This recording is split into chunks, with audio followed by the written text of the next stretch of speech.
What's going on, everybody? Welcome into another edition of the Final Whistle Sports Podcast. You know, we started to really start just recording on Wednesdays now, mostly because of my fault. No Tuesday episode because Joe worked a long night and yours truly, his phone died and then was a total asshole and ignored his text message that he sent out. So Joe's not really on the same wavelength with me right now, but it kind of worked out because the biggest news in sports took place today, and that is Tom Brady retiring. We've got a lot to say, but my co-host Joe Ciccoletti in the building. How we doing? Doing great. Welcome back, folks, to the listening here on the Final Whistle. Yeah, news broke this morning. Tom Brady going into his second retirement once again. I saw Gronkowski gave him a shout out and said, look, I'm not writing you no long message, but you and me are the only ones to retire twice in a career. It's great stuff. Good for Tom. I was kind of unexpected today, but I should have expected it because last year, 2022, February 1st, Tom Brady retired the first time. Let's not forget that, folks. So I'm not shocked with today that it happened. Tough to see the GOAT go. I mean, right, hands down, he's definitely the GOAT.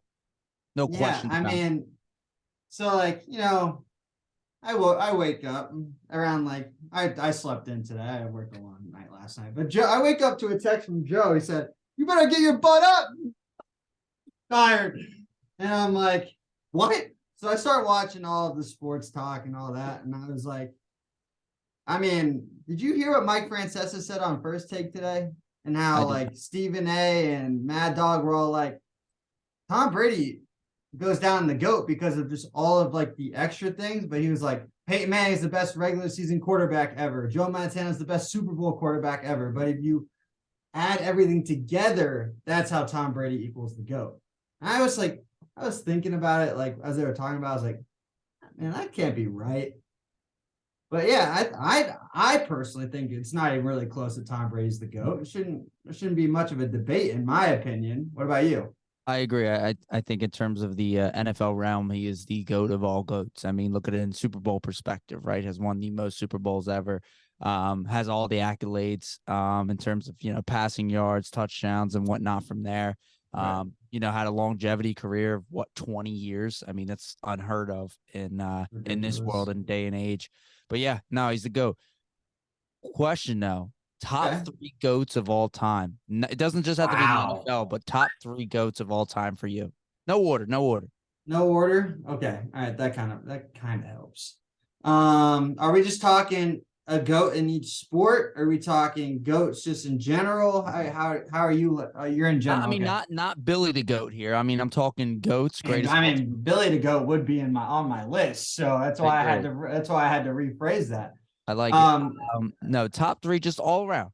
Any for sport. me, I'm gonna go Tom, MJ, and this third one might be a little interesting, but I'm gonna go with Tiger Woods as the third GOAT. Okay.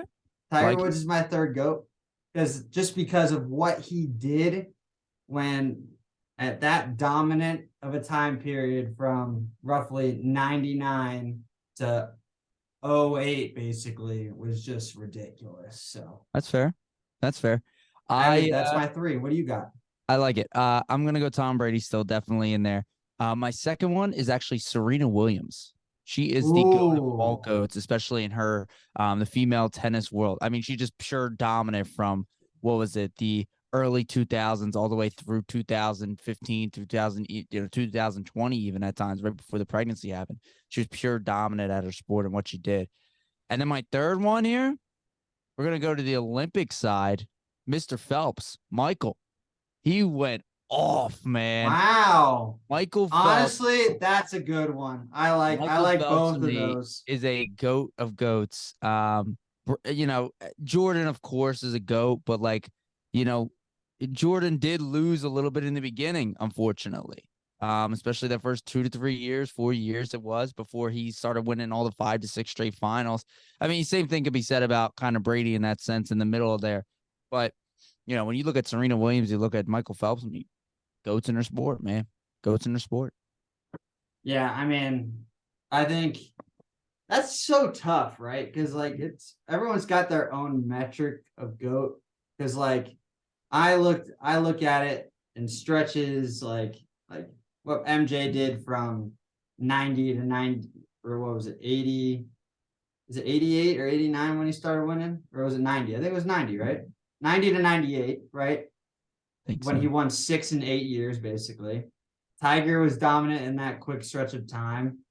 And when you look at Tom, what he did pretty much, his was more of a longevity type deal, but what he did pretty much from 02 to roughly 2012, like that 10-year stretch, unheard of too. So, and I think you're looking at more of the whole picture, right? Like, Mhm. or even for like Michael Phelps, like what he did from just in 2008 and 2012 alone gets Exactly. you like puts you in that conversation, right? So, Exactly. And another one like that we don't even talk about either is Usain Bolt, like in terms of the Olympic side. Like people don't really think about the Olympics in terms of like GOAT kind of status, but you gotta like think about that time and like how great the athletes are to go to the Olympics in general. I mean, they're the best in the world. That's the reason why they're there at the Olympics. And for them to be that dominant in that sport, I mean, it's pretty good. I mean, that's good case to be a GOAT, in my opinion. oh yeah, 110%. All right, so let's rephrase it now. Who would be, because I think Tom Brady's arguably one of the greatest competitors of all time, too. Would that, so instead of GOAT, top three competitor ever? Because I've got Tom Brady, Bill Russell as a top competitor in like their sport. And then the third one, I would actually probably go Serena Williams with how like her competition oriented or like competitor, like even like I think tennis would be more warranted, or like a Rafael Nadal, like competitive nature coming out in their sport. That's kind of tough. Like I'm gonna be honest, I competitor to me is just I think everybody's a competitor. Like is it just like come out on the court or come out on the floor and be like, yeah, I'm a dog and I'm gonna go win every time I go out. I mean, if we're gonna start saying that, we're gonna put like I don't know, like Lou Williams out there. Like, I mean, he's a full-fledged competitor. I mean, I don't really know. Like, competitor is kind of tough for me. I'd have to like sit there and kind of think about it. Like that dog mentality is what I'm looking for. Uh, Sure. Tiger but had that dog in him. Um, Hello. yeah, I don't know. Okay. You maybe I I'll have to come back to that one. ponder that one up for a week and we'll come back to it. Yeah. Let's come back to that. Let's come back to that. But were you shocked about the Brady news or were you 50-50 or were you kind of expecting it? Come on now. You know I've been harping on this since this freaking the last freaking midway through the season. I thought it was a wrap for him this year. I mean, when he came back, when he retired the first time, it never really felt like a real retirement, right? It never really felt like he was going to shut it down, especially with how he played last year. Like he finished second in the MVP voting. Like arguably he won. You could have made the argument that he could have beat Aaron Rodgers out. Mm-hmm. He did all of the extra work getting them back into that comeback with the Rams. Like he put everything on the line for that team and they lose on that play at the end, right? Mm-hmm. But like, and then it never really felt like a retirement. Yeah. But like, of course, timing wise, perfect. You pick the week in between the Super Bowl because no one cares about the Pro Bowl. Sorry, Pro Bowl, but it's it's not There's no no one's reason to really no apologize. yeah there's There's no reason to. yeah, it's kind of self-explanatory there. Um so then the next thing would be like if the way he did it last year, it was more like a message. It wasn't But it was already like previously announced through I don't know right. if Schefter did it or Schefter Rappaport. released it like 3 days early. It was like, come on. So then it was like a late, like, well, here it actually is since it's already out. So it wasn't really a push through from him. Where this one I think was very, very, very unexpected.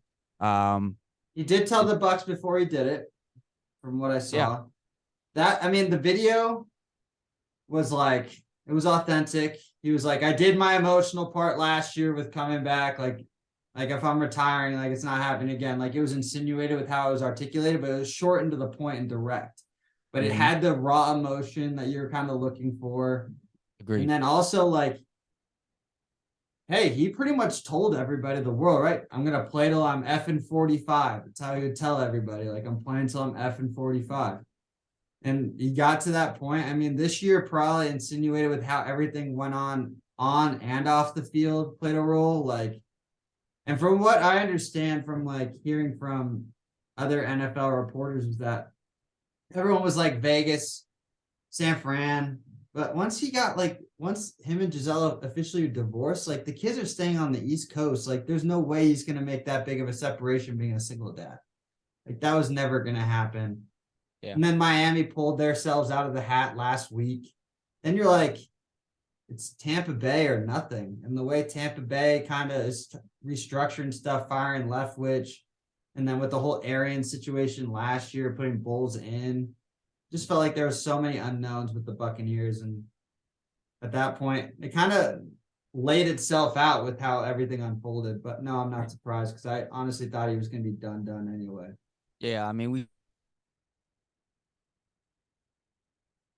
talked about it countless times during exit it, and we said that this was probably going to be it. And then especially after that game versus Dallas, we were like, yeah, I think it might be time for him to hang it up. Like you kind of finally saw him come down to earth and look like a human being at 44 years old trying to pass the ball. Granted, the offensive line was banged up. I understand that, but he just didn't look himself. He didn't look like the Brady from New England. He even looked like the Brady from Tampa Bay that led him to the Super Bowl twice. Or even the Brady from last year. Yeah.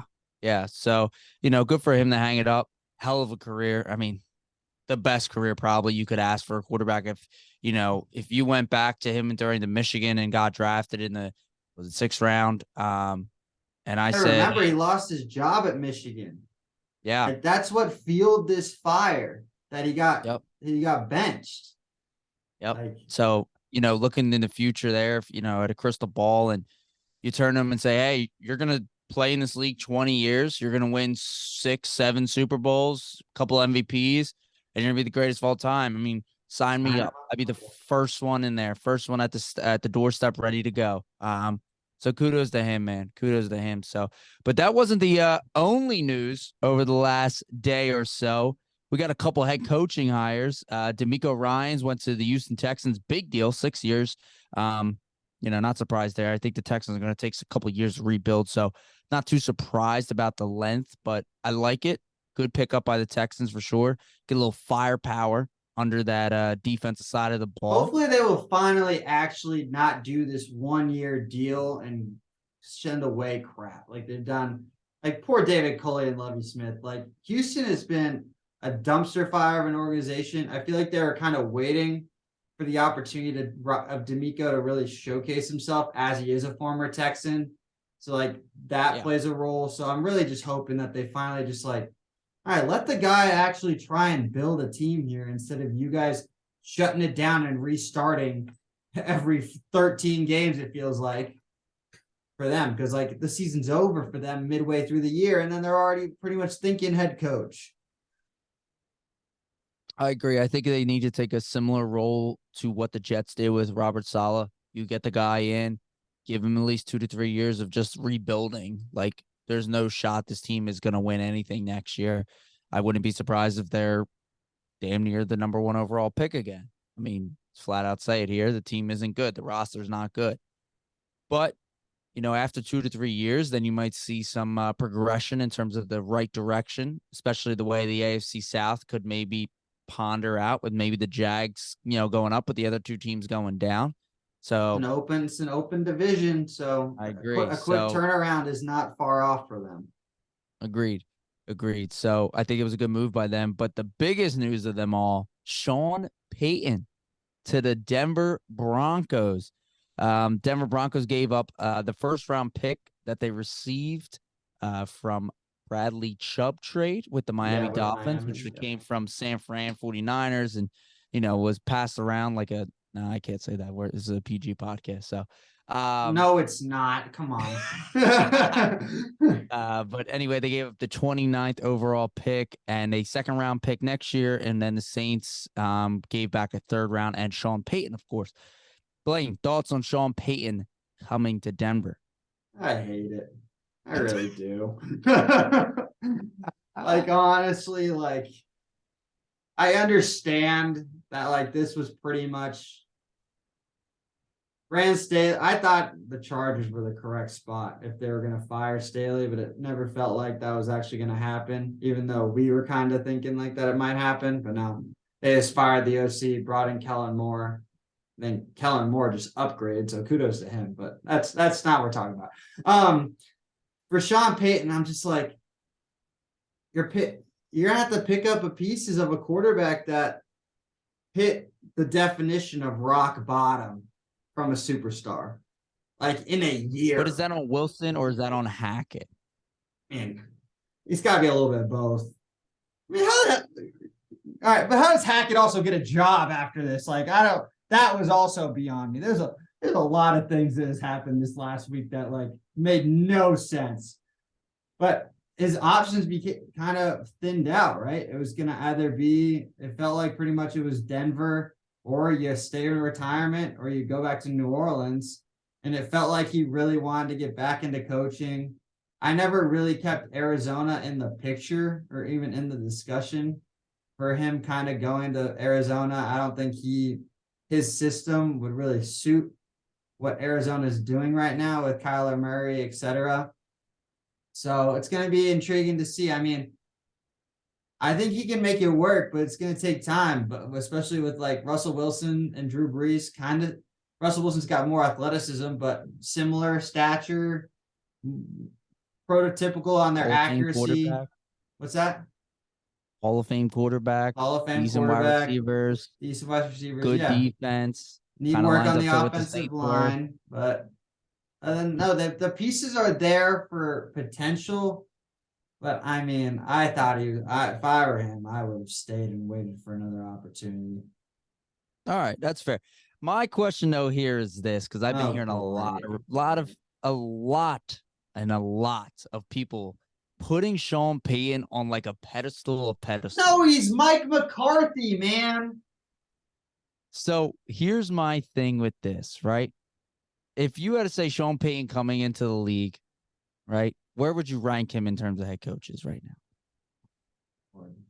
I have to think about just off the cuff. You know, nothing. You don't got to think about it crazy here. Probably put him in the top 10. All right, top 10. I wouldn't say he's top 5. That's fair. So I'm gonna run through a couple different head coaches here, right? And you're gonna tell me blind testing, right? Okay. If you need to write it down, write it down. This is on me. I should have put it in a Word doc and I should share the screen here. That's on me. But here we go. Shocker! Not ready for the show. Unbelievable. No, absolutely not. Yeah, but I got it written down though, so that's a good thing. Oh, right? So you're ready for yourself. You just didn't have it ready for me. Yeah. So all right, I got a guy. I got Coach A, right? He has a 6-12 win percentage, 1 Super Bowl victory, 8 out of 13 seasons were winning seasons, and he went 10-9 in the playoffs. Okay. And then the Coach B was a 631 winning percentage, 1 Super Bowl victory, had 9 out of 15 winning seasons, and a 9-8 playoffs. Would you take Coach A or Coach B? Coach A. Okay. All right. Who's Coach A? So Coach A is Pete Carroll. Okay. Pete Carroll with Seattle, and Coach B is Sean Payton. Very similar, huh? Okay. Think so. Right. So now that you know Sean Payton's, it's a 631 winning percentage, 1 Super Bowl victory, 9 out of 15 winning seasons, and 9-8 in the playoffs. I'm going to move to another guy here, right? So the next guy is a 620 percentage winning percentage, 1 Super Bowl victory, 10 out of 16 winning seasons. So one more winning season than Sean Payton, and 11-10 in the playoffs. Would you take that one or Sean Payton? Sorry, it's a lot of numbers here. I know you're not a mathematician, but. No, I haven't done math since high school, so everything's kind of blowing into my head right now. I'm seeing stars. I'll go Coach A again, actually. Okay, Coach A is Mike McCarthy. Mike McCarthy we're talking about here. And last but not least, I'm not going to I'll put the numbers out there, but I will tell you the coach is he has a 607 winning percentage, 1 Super Bowl victory, 11 out of 15 winning seasons, and he's 11-9 in the playoffs. Sean It's Mike Harbaugh. Tom. It's John Harbaugh. Yes. So when people put Sean Payton, especially this last week, I've been hearing, oh, Sean Payton, like he's almost as good as Andy Reid. I'm like, no, he's not. Because you got guys that God who has been, especially Mike McCarthy, that has been walked through the dirt. His name has been ridden through the dirt and how bad he has made the decisions. But if you look at the clear stats in the end, he is the same exact head coach as Mike McCarthy. It pisses me off. Like I couldn't believe it. I get it. Like Sean All Payton. right, okay, yeah. No, I think that the numbers don't lie. No. My biggest thing would be if you're based off of what your team, what you want, which one would you take out of the two? Like Sean Payton or Mike McCarthy? Yeah, for you. Well, what would you do? I would take Sean Payton. Why? Because I think Sean Payton is a very good offensive-minded head coach. Personally. I know like how I chose based off of like the blind Mike McCarthy. I feel like Sean Payton's better at building a staff. Okay. That's fair. But like, I was having a couple discussions with a couple buddies and I gave them the same exact blind test and every single one picked Mike McCarthy based on the blind test and stats. And then they tried to defend it. Of course. And then then they tried to flip it and was like, well, I didn't know it was Sean Payton. I'm like, it doesn't matter. I'm telling you the stats. And then I even gave him another stat where it was like, well, each one had a Hall of Fame quarterback. Because then they were trying to blame it on like, well, the roster, blah, blah, blah, blah, blah. I was like, I don't want to hear about the roster. They both had a Hall of Fame quarterback. If you have a Hall of Fame quarterback, that's a really, really, really good team. He'll be successful either, regardless at that point. Exactly. And then it turned into, well, what about the receivers that the Hall of Fame quarterback had to throw to? I was like, we're not talking about. Now you're getting way too down the rabbit hole here. Push comes to shove, comes the stats. Sean Payton, Mike McCarthy on paper are the same head coach. That's the only point I was trying to prove. And I just got annoyed of it this week on social media saying, oh my God, Sean Payton's like almost as good as Andy Reid. And I'm like, all right, no, like Andy Reid to me is like, boom, like Bill Belichick, Andy Okay. Reid. That's fair. Do you like the hire though? Do I like the hire? Yes. Because there's nobody else better out there that can fit this job. You think Sean fits with this job? I think Sean fits great with this job. It fits exactly what he has done over the last 10 to 15 years with the Saints. Get a Hall of Fame quarterback, have a good defense, and have wide receivers or some sort of receiving core that can catch the ball from the Hall of Fame quarterback. Okay. Yeah, I see your argument. I'm going to throw this question back at you before we move on to breaking down what took place this weekend. Mm-hmm. This is what I want to ask. If they struggle this year, does Sean Payton have enough power to overrule Russell Wilson if they had to separate? If they struggle again, if you had like a choose situation, if you had to choose at the, that wouldn't be a Denver situation. That's what I mean. It would be a Denver. Denver struggles again this year, right? Okay. No playoffs. Let's just say they're a little bit better. Little bit, not much. Still struggle. Your offense can't get clicking. Your defense is the only reason to keep you in the game. You're picking one at the end of the year. Who are you taking, the coach or the quarterback? I'm taking coach then in this route, because now you have seen 2 years of Russell Wilson severely declining with his offense. And then that pretty much tells you that it's not the coach, it's Russell Wilson then at that point. Okay. That's what I would I agree. say. However, but I feel like because of Russell Wilson. See, that's the argument on the other side, is that you might have a better chance of being able to get rid of. You're stuck with so much money, and there's nobody that's going to want to pick him up and trade for him because of the money and how bad he's played. That you might have to let go of, arguably, your coach, or you're going to be stuck with it another year, and then you have to go again. I mean, let's be honest. The Denver Broncos fans, the Denver Broncos GM, and the Denver Broncos owner will be at Sunday Mass every morning praying to the gods that Russell Wilson returns back and praying to God that Sean Payton can figure something out in Russell Wilson once again.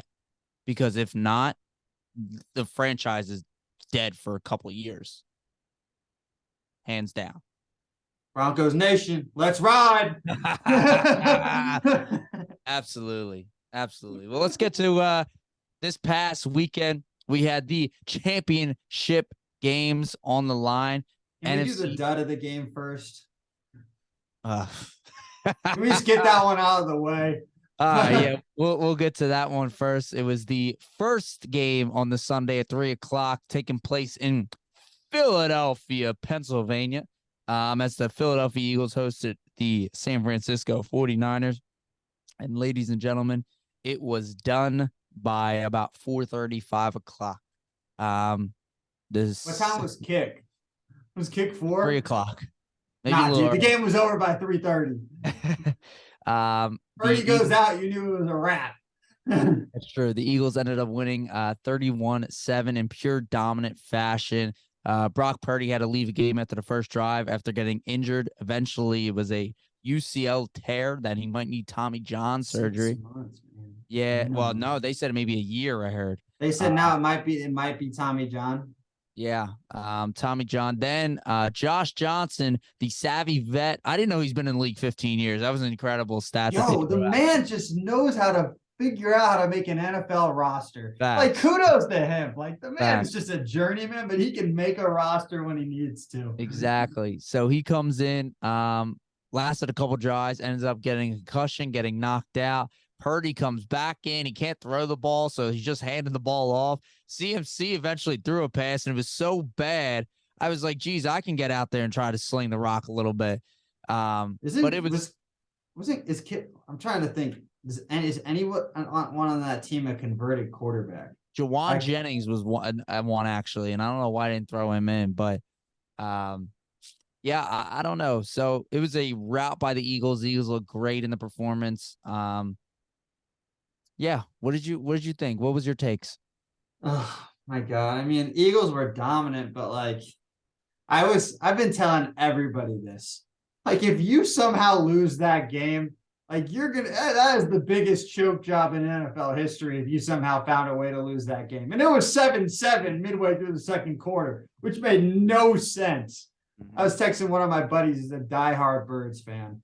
He was like, the Eagles just make me want to gouge my eyes out right now. Just because they can't get up on a set backup quarterback with Josh Johnson in there.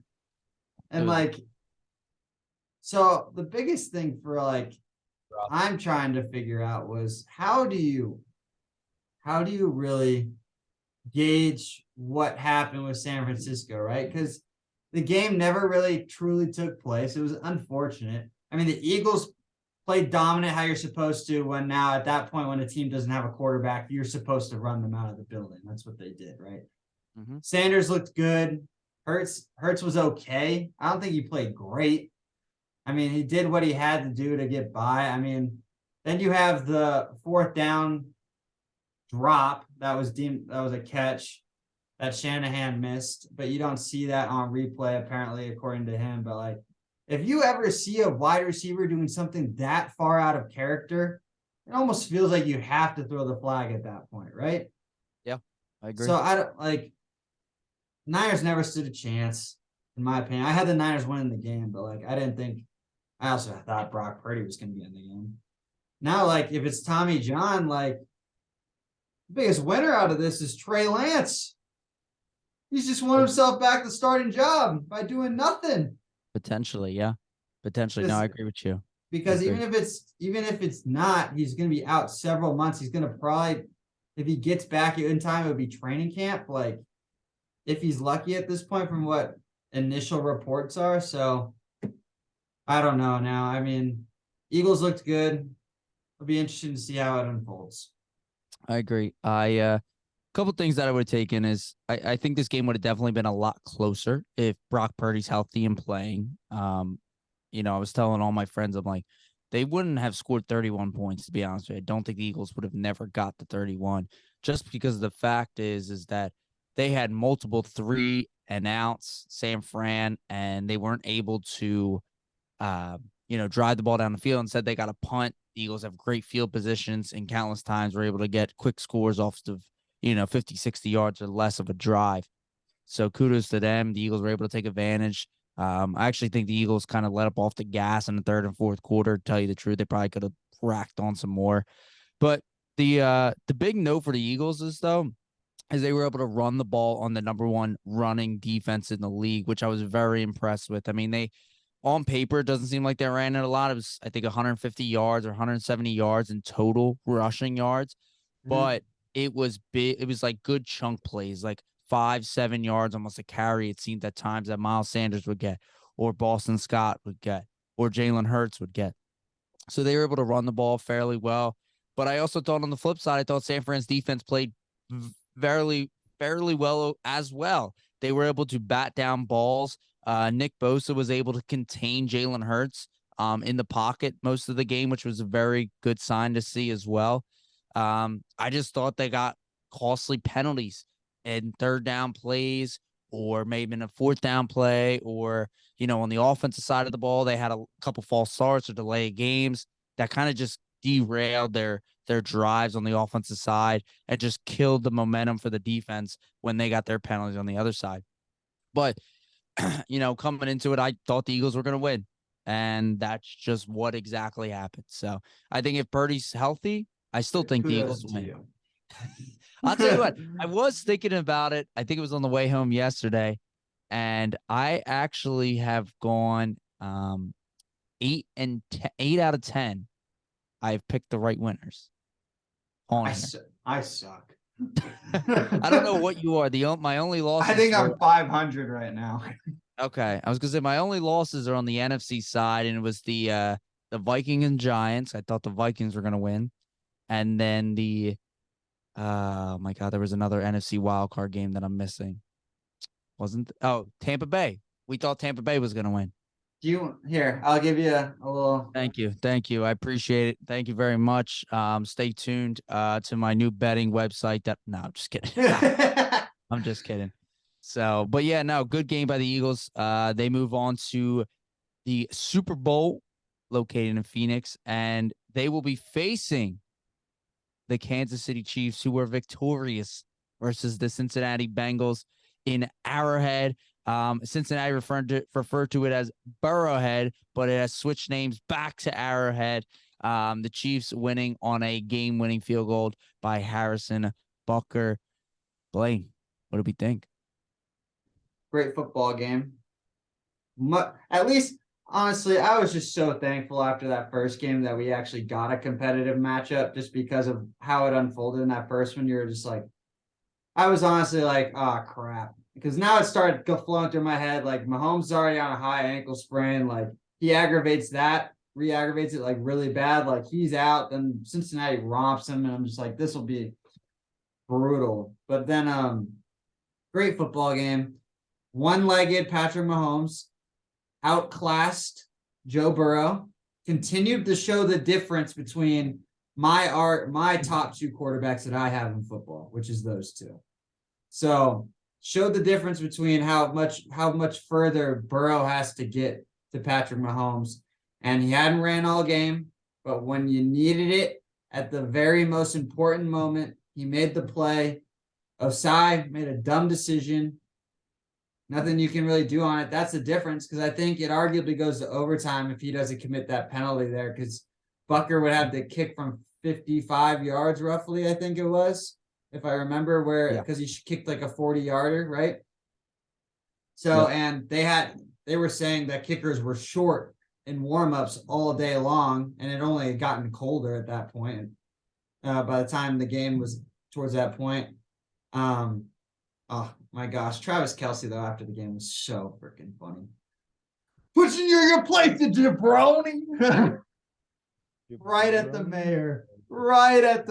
I mean, all of the trash talk, you could see that Kansas City had those faces in those locker rooms throwing darts at them. They were like, you have motive. You have awoken the beast. Like how you said it last week a little bit with all the trash talk that this was going to potentially backfire on them, and it did. Yeah. So kudos to the Chiefs. Board material.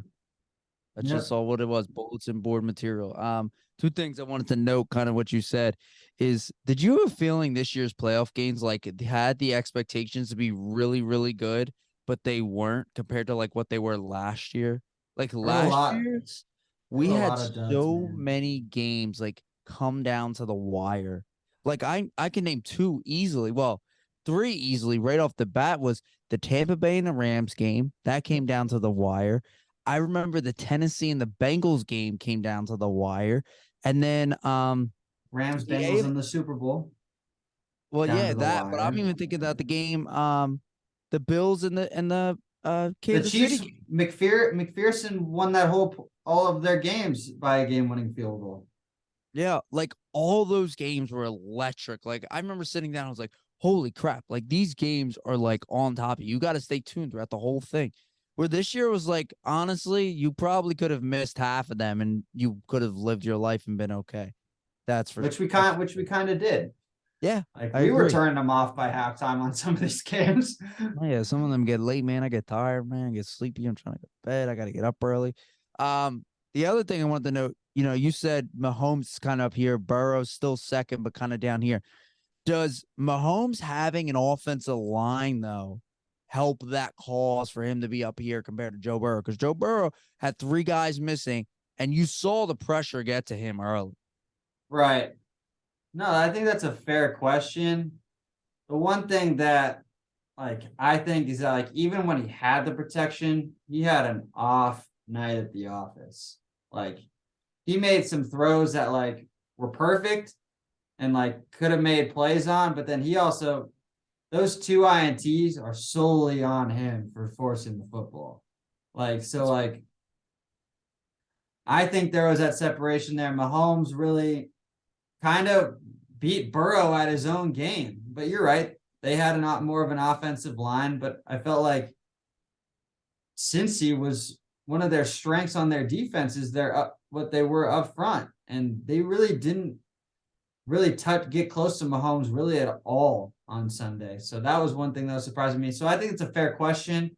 I would have to say no, just because of I think Burrow, when he had the time, he still wasn't clicking on all cylinders when it mattered and when it's Joe Cool time, so to speak. That's fair. No, that's fair. I mean, if you're looking at pure arm talent, I mean, Mahomes is the best in the league to do it. Even when it comes to IQ, Mahomes is, up there as a top 5 right there. So it's tough to beat him. But, I was just kind of thinking about that is like, yeah, he did look off, but I think also the pressure really hindered him or hindered this team instead of winning this game potentially versus Kansas City. Chris Jones was getting in there nonstop. I think he had 2 sacks on the day. He looked really good. I Yep. thought he was going to be the X factor. I said that last week. He might come out and get a sack or two, change the game, and that's exactly what he did. But this Kansas City defense can play a little bit. They're a good ball. They're a good team. They got no wide receivers though right now. Honestly, shout out to Marquez Valdes-Scantling because that's what we talked about last week was who was going to be the guy outside of Travis Kelce, and Kelce ended up getting hurt in practice and honestly wasn't really a factor on Sunday. Marquez Valdes-Scantling had 125 plus, something like that. Filled it up. And that was the one thing that I was kind of worried to see, who was going to step up if Kelce wasn't there. And MVS showed up and showed out, even though they had arguably only 3 wide receivers available by the third or fourth quarter. Yeah. Yeah, no, I agree. Kudos to him. Kudos to him. So yeah, Super Bowl 57, Phoenix, Arizona, taking place in about a week and a half from now. Eagles versus Chiefs. We got I've got a game for you that we're going to play now. I know. We got the Andy Reid Bowl. We got the Kelsey Bowl. Nick Sirianni even played for the Chiefs or coach for the Chiefs at one time. So a lot of ties to each other teams. Yeah. So what game we got here going, Blake? Oh yeah, I got you. A little segment that we're gonna play here. I'm calling it the rapid fire. What we're gonna do is that we're gonna look at each position group, and you're gonna pick the team because we're not gonna disclose our Super Bowl picks yet. No, but we'll give you guys a little bit of a taste, and we'll look at each positional breakdown and give our 2 cents on who's got the edge. Are you with me on that? All in. All right, let's start. Let's just start at the top. Make it easy on us. I think we're both on the same page with quarterback, but I'm taking the Kansas City Chiefs because they got the best quarterback in football. I agree with you, Patrick Mahomes. Beautiful.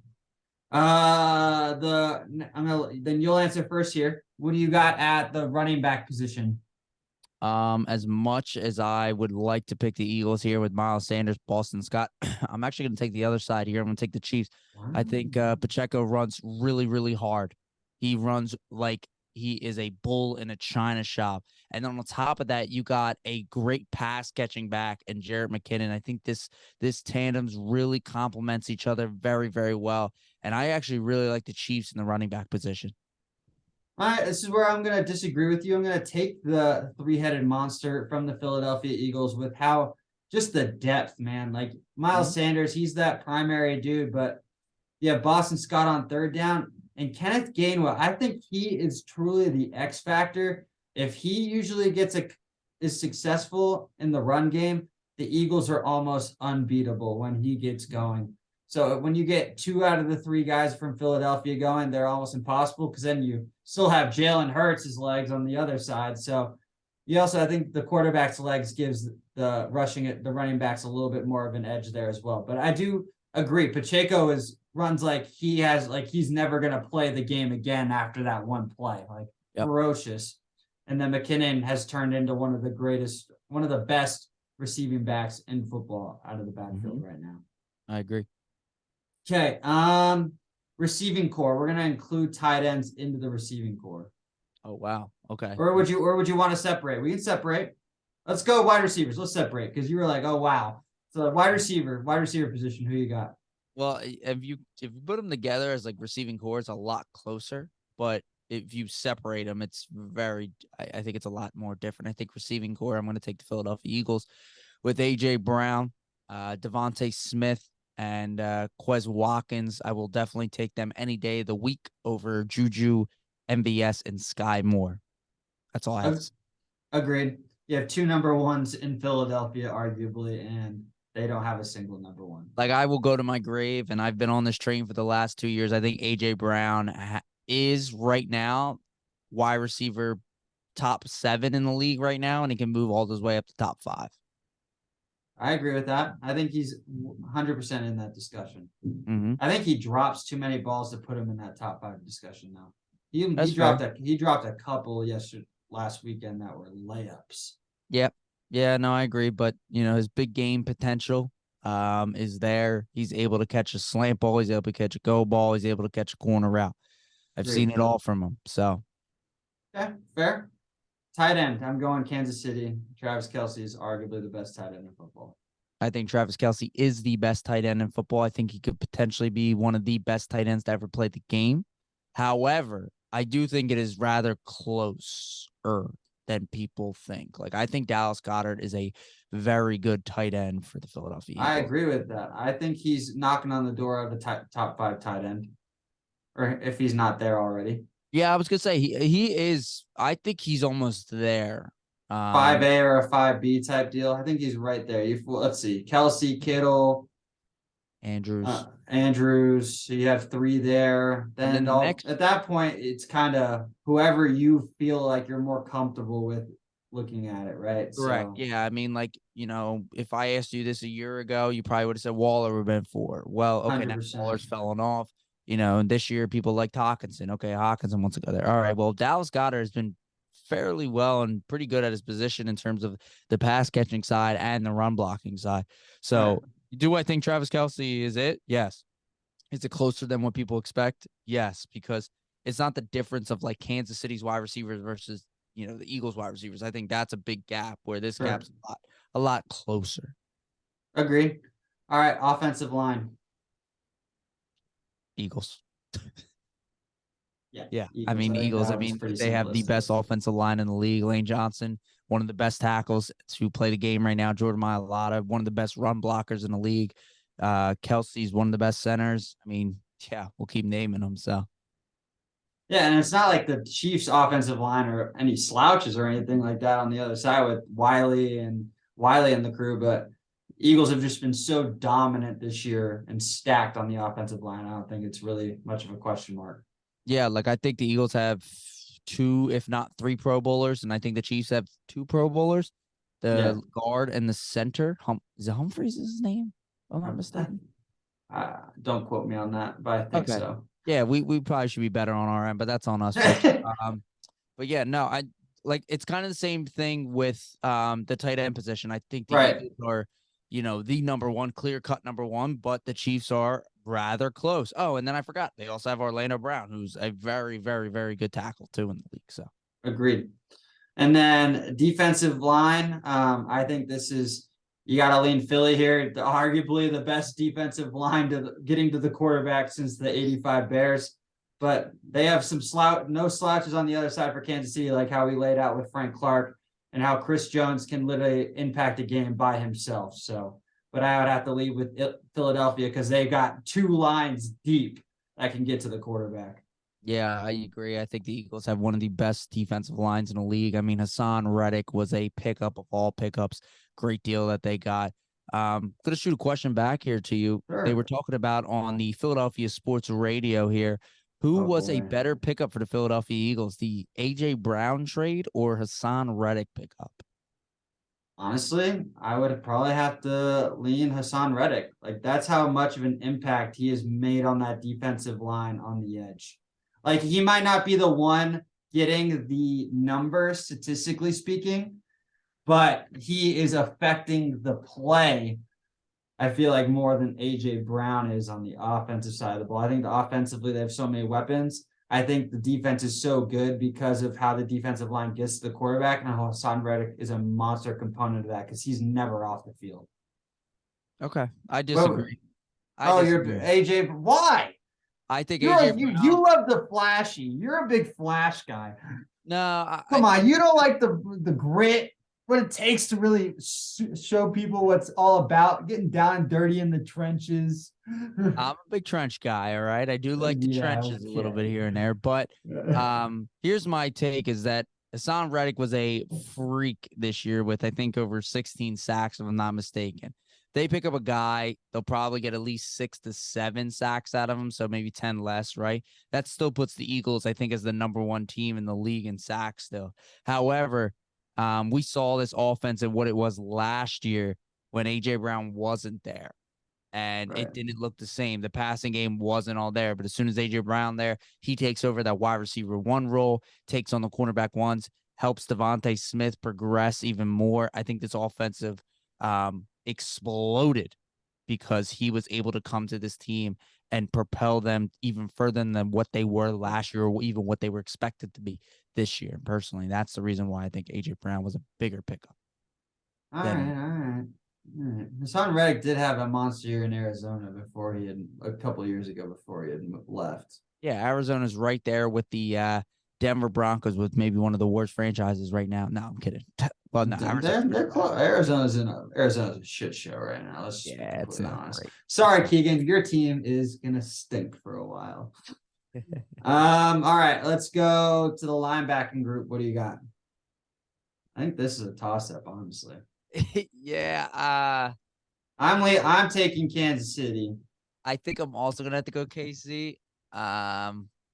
I think it's the system though, because of how Kansas City's more linebacker, more there, and then Philly's more of a five in the secondary type deal. Yeah, I think it's systematic there because I think Spagnuolo just knows how to use his linebackers perfectly for his scheme. Yeah, like the Eagles linebackers are kind of more on the unknown side of things. I mean, TJ Edwards, I know, is the one guy that always is usually you hear his name more often than not. But on the other side, I think just Kansas City's a lot better in terms of that position. So yeah, I'll take Kansas City there. Yeah, I think it's fair, especially when you've got Willie Gay and Nick Bolton, like 2 guys that are extremely they've got speed at the linebacker position too. Like those guys fly around the field. Yeah, definitely agree. And then secondary, what do we have? I'm definitely gonna go with the Eagles there. James Bradbury's been playing out of his mind. Darius Slay's been playing good ball too as well. CJ Gardner Johnson's been playing really good. Yeah, And then Avonte Maddox may be back too. So, top notch secondary. Don't get me wrong. Kind of the same way we've been saying all night. I think the Chiefs aren't too far off, however, but I just think the Eagles are better. That's all. agreed. And now the addition of Maddox coming back, like how he did these last couple weeks in the postseason, has really kind of elevated them. Like they can run anything that they want in the secondary.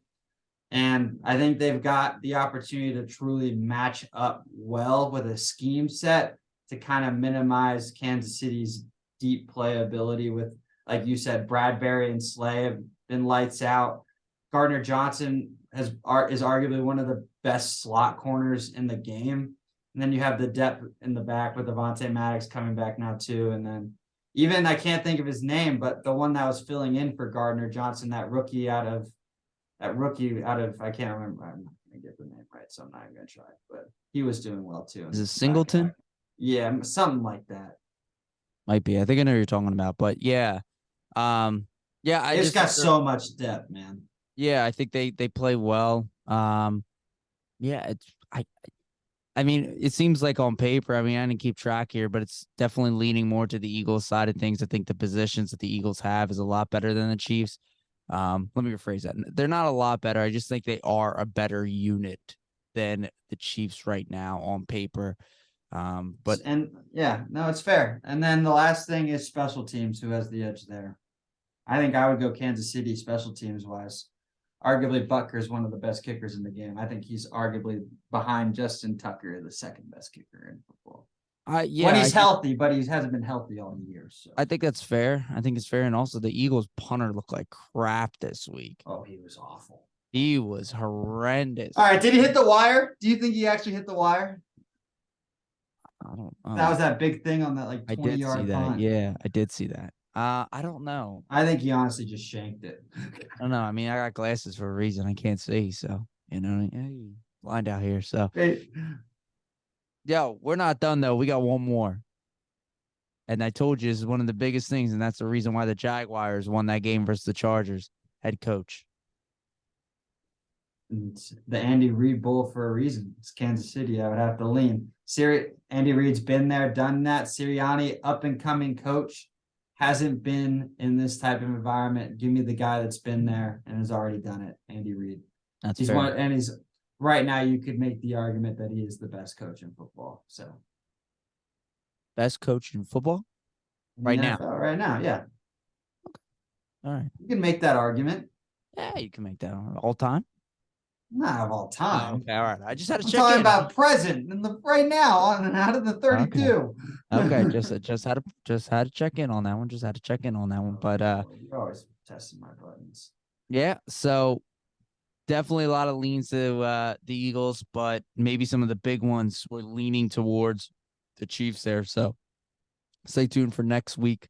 That's for sure. And then we'll make some picks there and give some good analysis of what we kind of expect to happen. Maybe some player props, man. Yeah, I'm down for a betting segment. Add that in. Rihanna's. Hey, always got to do the coin toss one. Always do that as a prop. Always hit the coin toss because it's like the only time they ever do it. That's fair. That's fair. Yeah, you got that. Rihanna's performing at halftime. So what's her first song going to be? You got to put a bet out there for that. Over under on the national anthem. Always take the over because they always milk it. And of course, the Gatorade color. Always got to go the Gatorade color. Yeah, I think let's do it. We'll do that. We'll add that in next week because we just did the advantages this week, so you can add that in. Agreed. Super Bowl breakdown. Agreed. So busy weekend in Phoenix though. Next weekend, man, they got the Super Bowl going on, and then they also have the Waste Management. Yeah, that place is gonna be freaking rocking now. Yeah, one of my buddies was looking into potentially getting a flight down there to go to the Waste Management and then just hang out around side the Super Bowl. And if the tickets went down just enough, he would maybe go. But they're like $5,000 right now. Yep, they're over $5,000 right now. So yeah, not the best for the price. Not ideal. No, not ideal at all. But I I was talking to a lot of fans around here in Philadelphia, and I said, in the area right now, it just doesn't feel like it has the lackluster as it did in 17 when the Eagles won before. It has it more of like, well, we're kind of expected to win, not like we're the underdog. So it's a very weird feeling here right now in the Philadelphia area on the sports broadcasting world, and then even just in the surrounding Oh area. yeah, It's that feels a little different. they're It's like, definitely the favorites right now. Like, and agreed. it's I don't think it's and I think it's more clear cut and dry than people actually think, especially with Mahomes, little hampered stuff like that. Like, there's so many other variables that have kind of like, all right, Philly, like if you're gonna get it done, this is it. Like, Mm-hmm. it's all like the stars are aligned for this to like be a Philly opportunity. Agreed. Agreed. So, yeah, we're gonna see what it brings next Sunday. Stay tuned for next week. We're gonna be back on the airwaves. May have a guest hop on with us as well. We're supposed to be on another podcast as well. Blaine, what podcast is that supposed to be? Oh, the Unpopular Podcast, a great little podcast that gets done. He's a Washington fan too, so we're always going to be on the same wavelength. Joe will like him. He's a lot smarter than we are, but that's okay. There we go. Blaine is a closet Cowboys fan. You can see a picture of him wearing a Dak Prescott jersey. It's on the social media, baby. Check out the Instagram. It's there. So yeah, he was on with Goat Talk with Marcus. Yo, I was so hurt by you because you were texting me while you were watching the bloody thing, but didn't have the audacity to come on. So yeah, go tune back to that. See Blaine wearing the Dak Prescott, the closet Cowboys jersey coming out of him there for sure. Yo, my dad was so close to disowning me.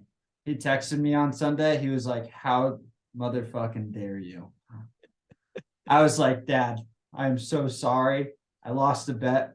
He was like, "I'm not talking to you, but I will eventually forgive you for this epidemic." That's good stuff. That's good stuff. Yeah, so go tune into that. Of course, as always, make sure you subscribe to the channel on YouTube. Make sure you follow on all the listening platforms. We'll try to post every week, try to hop on here, talk some sports, of course. So yeah, make sure you tune in, follow all the socials, of course, too, on Instagram, Facebook, Twitter, all the 9 yards there. Even Blaine's on TikTok there. He's doing his thing over there. The little golf content, of course. So it is what it is. Have you seen that one where I do the golf swing and I try and look like I'm Tiger? It's not good. It's not good. Yeah. Go talk with Tiger, you know. We have fun here. Yeah, absolutely. So make sure you all tune in for next week, Super Bowl predictions, and much more, of course. So as always, final whistle, calling it in. Blaine Spencer, Joe Chicoletti, signing off.